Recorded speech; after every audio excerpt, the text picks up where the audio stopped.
Olá, Porto Velho, querida e amada capital simpatia. Olá, você de todo o grande estado de Rondônia, que me dá o privilégio da sua audiência. Eu sou Benito, esse é o nosso conteúdo Amazônia e estamos juntos com você aqui, mais um dia, para encurtar distâncias, para levar até sua casa informações que sejam agregadoras de valor. E para que tudo seja melhor, a primeira coisa é evocar aqui aí sobre todos nós as bênçãos e a presença de Deus, que o grande arquiteto do universo sempre nos dê mais justiça, paz, perfeição, luz, força e beleza em tudo que fazemos. Afinal, com quem Deus anda, nunca anda só e sempre anda bem. Bom, sem muitas delongas, hoje é dia de prata da casa, uma vez a cada 3 semanas ou 4 às vezes eu trabalho, e hoje eu quero debater com você filosofia em tempos de coronavírus. Primeiro que filosofia é uma coisa que eu gosto. Todo mundo precisa de uma para viver, né? Uma filosofia de vida. O cristianismo é uma filosofia. Aliás, o que não é filosofia, né? E para tal, eu tenho um dos melhores, um dos caras mais graduados eu tenho aqui na mesa, na área de filosofia, que é o pós-doutor em filosofia em Oxford. Não, Roma, mas o doutorado em filosofia foi em Oxford. O cara tem tanto título que tanto faz. Porque o cara tem título que não acaba mais. Josenir, hoje aqui você tem uma missão de contextualizar a filosofia e como ela pode nos contribuir para superar esse traumático momento que estamos vivendo. Porque eu sou um que estou sentindo, sabia?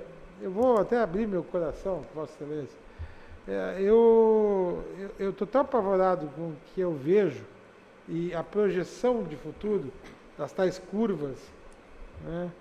E eu lembro de momentos como o crash da Bolsa de 29, a nossa Bolsa batendo lá embaixo todo dia, né? Foi nos Estados Unidos, mas o povo tem que fazer fila e o governo dá comida, né? Porque não tinha desabastecimento, não tinha emprego, né? Não tinha tudo. Esse é um dos exemplos, porque está tudo suspenso por 15 dias, depois talvez mais 15, e aí a projeção é de 4 a 6 meses para que as coisas se resolvam. Nosso circo já levantou lona, que é o futebol, né? Eu realmente eu não tenho como ter uma visão, mesmo que a gente esteja em Rondônia, que Rondônia esteja meio que blindada pelo clima, pela distância geográfica dos locais grandes, de que aqui a gente tem tanta virose que pior que essa, que a gente já está meio que reforçado, né? O pessoal aqui não come carne de cobra, mas come carne de tacajá, que vai dar quase a mesma coisa, né? Não é a mesma coisa, mas foi só um trocadilho. Então, né, de repente aqui vai ser só uma marolinha, né? Mas talvez no sul, com esse inverno galopante, não seja. Minha família é de lá, a tua também. Mas o Brasil pode estar imerso nessa crise por muito tempo. O mundo, né, pode estar imerso nisso. E a vacina não sai com menos de 1 ano para uma coisa dessa. Por mais que eles corram atrás de resolver. Então, como é que eu olho e não me preocupo? Eu tenho crianças em casa, esposa, né, tenho família distante. Eu posso não ser o único provedor do meu lar, eu tenho uma esposa, graças a Deus, empoderada, assim digo, tenho muito orgulho da condição, né, dela de mulher, né, consciente do seu papel na sociedade e trabalhadora, mas eu tenho crianças e se houver um desabastecimento, eles podem sofrer, já não estão estudando. Eles ficar em casa nunca é bom, porque a escola foi feita para isso. Se fosse bom, a gente dava as crianças em casa. A escola já é uma evolução das relações. Eu estou trazendo um monte de coisa no começo. Sim, perfeito. Tá? Então, como eu não vou me preocupar? Né? Os órgãos públicos todos fechados. Vai chegar uma hora em que, como é que paga uma conta? Como é que tem dinheiro para pagar uma conta porque não foi gerado dinheiro? Esse é um dos problemas do capitalismo. A China não tem esse problema lá, porque o Estado é dominador, é o Estado máximo, né? O Estado vai lá e bota comida na tua mesa. Nem que eles tenham que assaltar alguém, eles resolvem o problema deles. Né? Então como é que eu tenho uma visão positiva? Uma coisa que eu nunca vivi antes. E que historicamente períodos parecidos com esse, não tão graves, porque esse é uma doença que pode infectar qualquer pessoa, e mesmo que de 5 a 12% só morram com ela, pô, isso é no universo de 8 bilhões de pessoas, isso é um monte de gente. Né? 200 milhões de habitantes, isso é um bocado de gente. É difícil não conhecer. Então, eu não quero ser alarmista, mas pô, nem as novelas da Globo, cara. Não vai ter mais, só reprise. Né? Até onde a gente está preparado para isso? Até onde aquele conhecimento adquirido vai nos servir para alguma coisa? Então, esses são os meus questionamentos. E gostaria que você me ajudasse a elaborá-los. Mas você só vai falar daqui a pouco. Vou passar para a dona doutora Thaís Yamazaki, aqui, futura doutora, um dia, né? Ela está aí no caminho do mestrado. Um dia eu chego lá. Professor Josenir, doutor Josenir, é sempre bom ter o nosso bate-papo. Acho que ele sempre nos ensina muito. Eu compartilho, eu não tenho esse mesmo anseio, vamos dizer, que o Benito traz, né, da questão até, gera um pouco aquela questão do pânico, né, das pessoas. Mas eu também vejo por outro lado, que existe uma parcela da sociedade que tem uma resistência também em não querer entender e compreender que é um momento de resguardo, né? Eu chamo até um momento de cuidado do próximo, né? Não só eu, mas a pessoa que está do meu lado. Não importa se ele é meu filho, se ele é meu amigo, se ele é uma pessoa que eu não gosto. O cuidado, o pertencimento entre as pessoas, né? Eu cuido de você porque eu gosto de você, enfim. Nessa situação que eu também gostaria que você falasse, abordasse dentro da filosofia isso. E a vocês de casa, muito obrigada mais uma vez por estar com a gente. Esses dias a gente tem também trazido muitas informações. Eu espero que hoje vocês também possam aprender muito com uma pessoa que eu admiro, que tem um trabalho maravilhoso e que nos representa muito bem, que é o professor Dr. Josenir Detoni. E não esqueçam de curtir, compartilhar nosso Facebook, nosso Instagram e também se inscreva no nosso canal do YouTube. Professor, vou lhe dar a saudação inicial antes de chamar a vinheta. Muito bem. Eu agradeço muito, Benito, a oportunidade de chegar até as casas de muitos rondonienses e pela internet também, pessoas do mundo todo, para falarmos deste tema tão importante, que é a contribuição possível que a filosofia tem a dar num momento como esse. Agradeço, então, Benito, a gentileza. Professora Thaís, obrigado pelas palavras. Agradeço o Eudes aqui da equipe técnica e estamos, então, à disposição para poder falar sobre esse tema. Vou chamar a nossa vinheta e vamos começar, por favor, Eudes.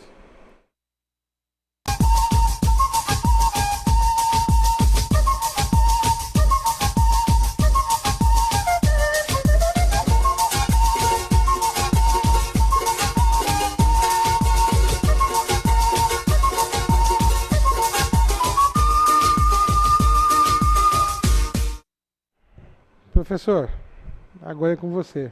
Tudo que foi colhido por mim e pela Thaís, agora é com você. Benito, uma das suas questões foi até onde estamos preparados para isso. E, de fato, nós observamos que não estamos preparados para isso. Em muitos aspectos, nós não nos preparamos como sociedade para um cenário como esse. Eu tive a experiência de acompanhar o trabalho do Instituto para o Futuro da Humanidade, lá na Universidade de Oxford, e é um instituto que discute cenários futurísticos ligado ao Departamento de Filosofia de lá. Então, uma das coisas que a filosofia pode colaborar para a sociedade é em debater cenários futurísticos hipotéticos razoáveis. O que é isso? Ajudar a planejar melhores formas de agir em situações futurísticas razoáveis. Ou seja, este cenário de pandemia, ele é um cenário razoável. A gente já esperava, como hipótese, esta possibilidade. Eu mesmo tive a oportunidade de discutir este cenário de pandemia na universidade há 3 anos atrás com alunos da medicina. A gente já falava desta possibilidade de ocorrência de algo assim.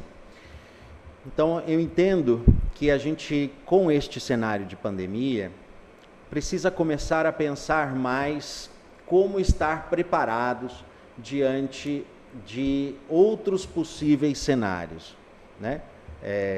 Nós não podemos estabelecer como regra que vamos apenas responder aos problemas quando eles surgirem. O fato, por exemplo, neste momento, não há um treinamento da população para o que vem, sendo que este cenário já era previsível, já era provável, já era um cenário razoável de se analisar. Então, essa penso que é uma primeira contribuição que uma área específica da filosofia na qual eu trabalho, que é a filosofia do futuro, pode colaborar. Então, nós precisamos ter parte da sociedade, parte da academia, parte dos técnicos, pensando cenários possíveis e trabalhando numa preparação prévia para esses cenários, né? Nós temos que estar prontos para esses momentos, para essas dificuldades. Então, essa é uma primeira contribuição que a filosofia pode dar, né? Começarmos a estabelecer um hábito de olhar para frente, de pensar o futuro, né? De discutir em cenários futurísticos qual deve ser o melhor caminho. Se nós já tivéssemos feito isso como sociedade há um tempo atrás, muito provavelmente grande parte das dificuldades que vamos enfrentar seriam atenuadas.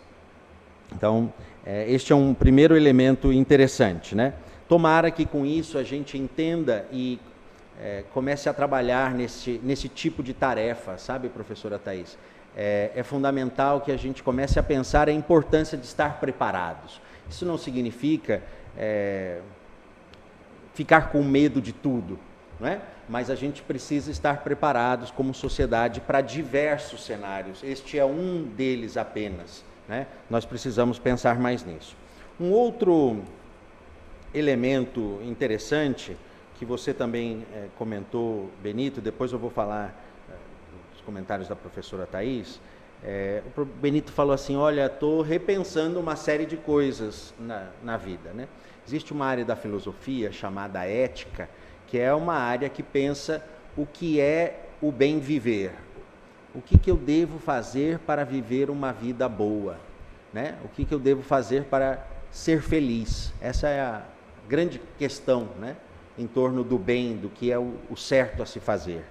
Então, nesses momentos em que a gente contempla a finitude, como assim? A gente contempla casos de morte, a gente contempla a possibilidade, inclusive, da própria morte e da morte de entes queridos. Então, nesses momentos em que a gente contempla a finitude, nós também somos convidados a repensar os valores da nossa vida. Então, este é um momento também interessante para a gente repensar aquilo que mais vale na nossa vida. Às vezes, por uma série de responsabilidades, a gente cai numa espécie de redemoinho, de atividades e tal, e para dar conta de todas essas atividades, acaba se esquecendo de pensar o que é o mais importante para a minha vida, né? Então, momentos como esse servem também para a gente repensar. Vou te falar, meu amigo Benito, que eu também, esses dias, tenho repensado uma série de coisas, né? A gente trabalha bastante na carreira e tal, mas depois chega num momento como esse, em que a gente olha a nossa fragilidade como ser humano e é levado a repensar. Então, é um momento interessante para que todos nós possamos repensar o que queremos de fato da vida, o que de fato é importante para a minha vida, né? E aqui a filosofia continua colaborando na discussão, por exemplo, das virtudes. Aqui eu quero entrar num tema que a professora Thais trouxe, né? Então, por exemplo, a capacidade de cuidar do outro, de ser generoso com o outro. A generosidade é uma virtude que significa compartilhar por bondade coisas ou boas emoções, né? Capacidade de se doar para o outro, de pensar no outro, né? De fazer pelo outro. É claro que em momentos como esse, pode acontecer um desespero e as pessoas tenderem a olharem apenas para si. Numa sociedade como a nossa, cada vez mais individualista, isso é um problema. A gente vê a necessidade, por exemplo, desta generosidade, desta atenção com o outro, quando a gente olha o que algumas pessoas têm feito, que é pegar todo o estoque de um determinado produto para si, né? Por exemplo, o exemplo do álcool gel é um exemplo clássico, né? É pior para você acabar com o estoque, reservar o estoque só para si. Por quê? Porque você vai estar lá se limpando e tal, mas as pessoas em volta vão estar infectadas e a possibilidade de você se infectar também aumenta. Então, às vezes, fazer para o outro é também fazer para si, né? Às vezes, fazer só para si é a pior escolha, inclusive para si mesmo, né? Então, este é um momento em que uma série de virtudes serão o nosso desafio, né?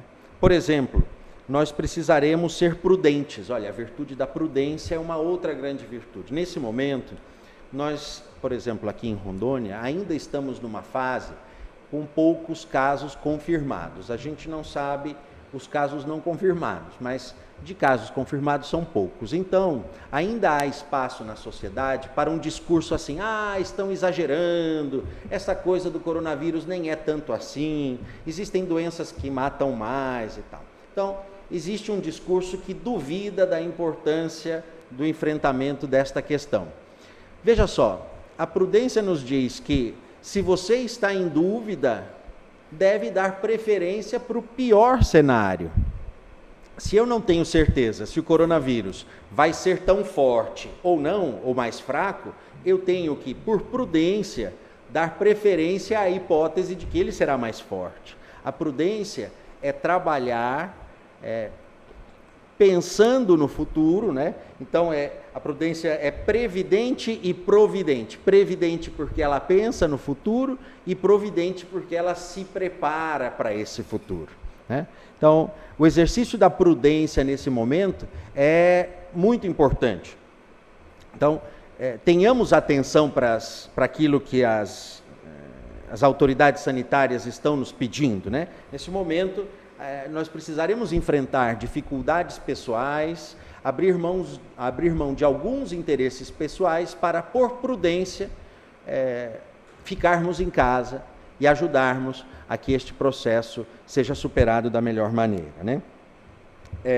Outra coisa, a necessidade que nós vemos de dar atenção à própria saúde e à saúde dos demais, né?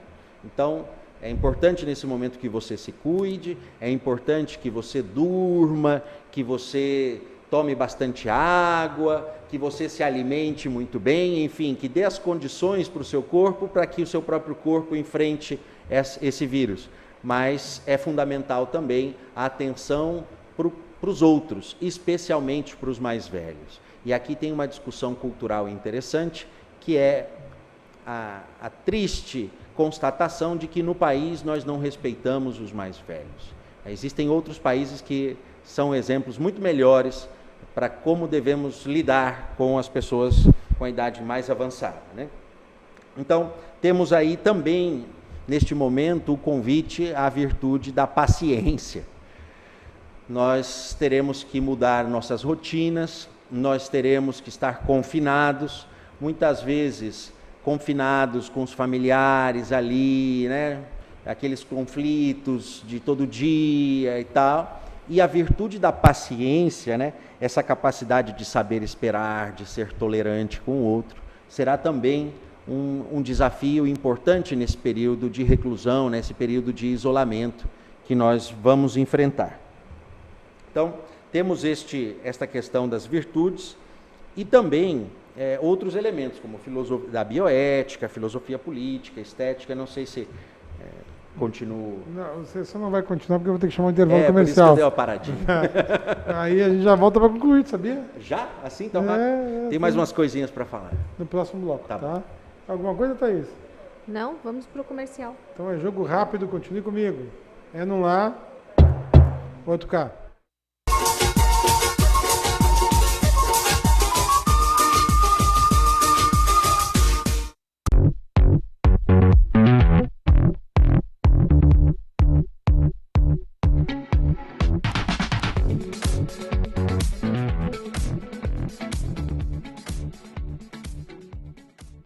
Você precisa cuidar da sua saúde. Está sem plano e cansado de ter que esperar? Venha para a Sol Saúde, próximo à Praça da Pirâmide, com as principais especialidades médicas, exames laboratoriais, com toda a atenção e agilidade que você precisa. Afinal, saúde é coisa séria, não é mesmo? Sol Saúde, atendimento popular para toda a família. 3213-0163.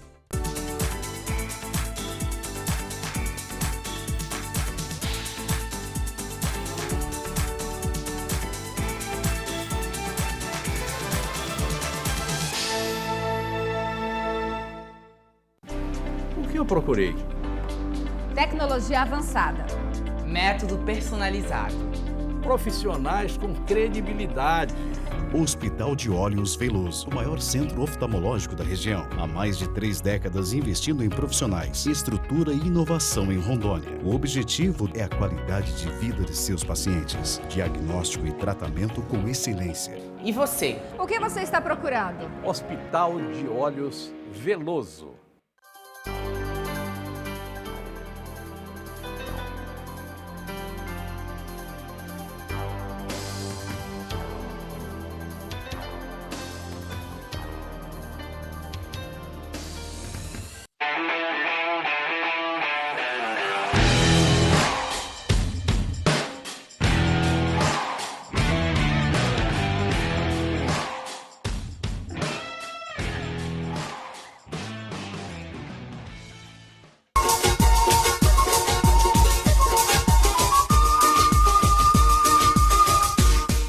Professor, e aonde que entra a bioética nisso tudo? Benito, nós estamos enfrentando um claro caso estudado pela bioética, que é a ausência de recursos suficientes para atender às demandas que muitas vezes são muito elevadas no campo da saúde.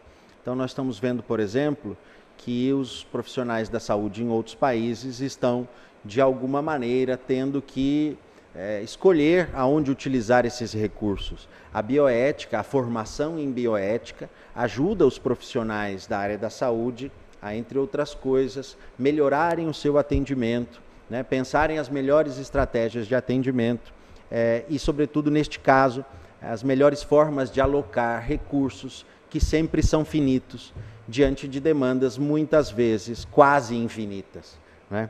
Então, a bioética, a formação em bioética para os profissionais de saúde neste momento, ela é muito importante, né? Outra área da filosofia, além da bioética, que pode ajudar bastante, Benito, é a filosofia política, né? Você falou agora há pouco de que, por exemplo, esse sistema de trabalho no qual estamos vivendo, o sistema capitalista, tem algumas dificuldades para lidar com situações como essa, né? Olha, tudo bem, temos que ir para casa. E aquelas pessoas que precisam do seu esforço diário para poder garantir o seu sustento, né? Aqui entra também a discussão, diante deste cenário, qual é o tamanho ideal que o Estado deveria ter, né?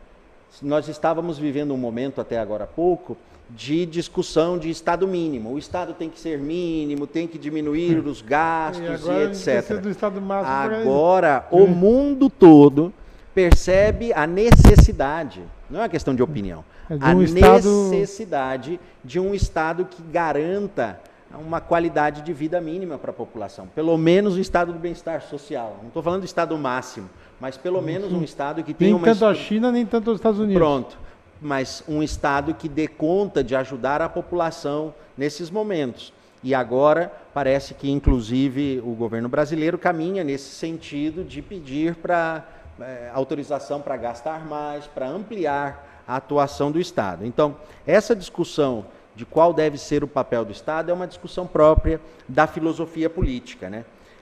Outra coisa que a filosofia política nos ajuda é prestar atenção nas decisões políticas que estão sendo tomadas. Às vezes, momentos de crise são utilizados para que se possa facilitar alguns interesses. Isso também é um objeto de atenção.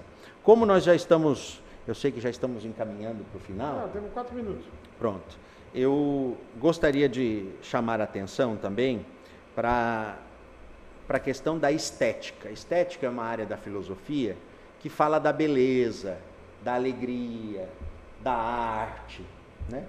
E, às vezes, Benito, uma das respostas para essa questão ética do sentido da vida pode estar na estética também. Às vezes a gente não encontra muito sentido na existência, diante das dificuldades a gente se deprime, fica triste, mas é momento também da gente exercitar um pouquinho dessa sensibilidade estética, entrar em contato com obras de arte, se tiver um pouco mais de tempo nesse momento, vamos entrar em contato com essas questões e vamos procurar trazer mais alegria nas relações. É um momento agora, nós vamos enfrentar momentos de isolamento e é muito provável que a tristeza cresça na sociedade, né? Lembrar da importância da arte, da sensibilidade, da alegria, da risada, né? De um espírito cômico, também é algo que deixa a nossa vida mais leve, né? Então, é também uma virtude nesse momento buscarmos trazer mais alegria para os demais, né? Nós precisamos ser responsáveis, mas também nós precisamos cuidar dos demais em todos os aspectos, não apenas nos aspectos físicos e tal, mas também nos aspectos psicológicos, né? A gente pode ajudar os outros trazendo mais alegria para a vida deles também, né? Então, em termos gerais, estimado Benito, estimados telespectadores, a filosofia nos convida, neste momento, a repensarmos os nossos valores, repensarmos nosso rumo de vida, né? E a procurarmos fazer o bem. Esse é aquilo que a gente aprende estudando filosofia. Pior que vai fazer bem se olhar aqui definitivamente. Então, você pode fazer alguns comentários, temos 3 minutos ainda. Eu digo sempre que esse programa é o programa da aula, né? Como repensar a nossa vida, como aprender um pouco mais, como se aproximar de outras pessoas de uma forma mais ponderada, porque às vezes eu sou uma pessoa extremamente enérgica, né? Fui criada profissionalmente por um grupo de americanos que são pessoas extremamente frias, que cobram muito e têm um temperamento também forte, né? E às vezes a sua maneira de falar, de se expressar, não é que você está naquele momento querendo briga ou sendo mal educado, indelicado, mas eu aprendi que quando a gente está em alguma conversa ou em algum debate, que pessoas do mesmo nível de discussão, o que é tratado ali, ele morre ali e passou da porta para fora, é a sua vida pessoal, é o seu relacionamento, é a sua convivência. O trabalho, ele fica. Mas eu tive que aprender, porque aqui, às vezes, as coisas não são assim, as pessoas não te interpretam bem. E aí as pessoas te fazem o mau juízo, que você é arrogante, que você é intolerante, né? E infelizmente é uma forma de se expressar. E olha, eu apanhei bastante, Josenir. Estou aqui há 5 para 6 anos e tive que me remodelar depois dos 40 e muito. E só para pegar um gancho, Thaís, essa capacidade de se remodelar, em psicologia a gente fala muito de uma característica importante que é a resiliência.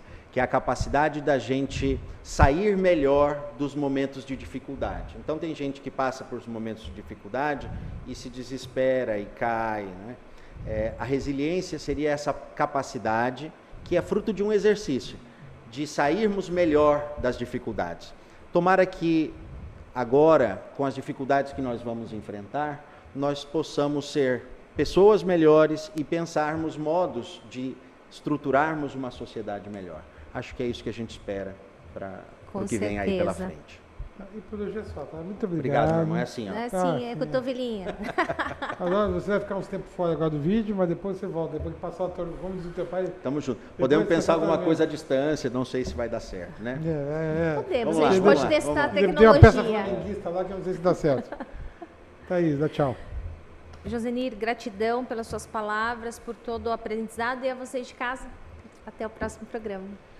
Por hoje é só, pessoal, que o grande arquiteto universo continue descobrindo a todos com sua luz, sua vida, seu amor, e eu te encontro aqui com certeza no próximo programa. Foi um privilégio ter estado com vocês. Até lá.